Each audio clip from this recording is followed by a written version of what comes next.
The video shows a cooling tower that was once part of the defunct Hartsville nuclear power plant in Tennessee, USA. The Hartsville nuclear power plant never came online and was ultimately decommissioned in 1984.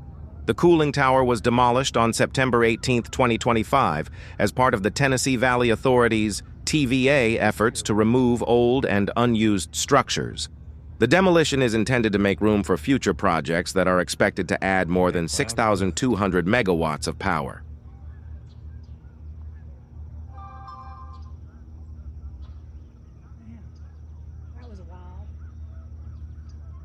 That shit folded right in, didn't it?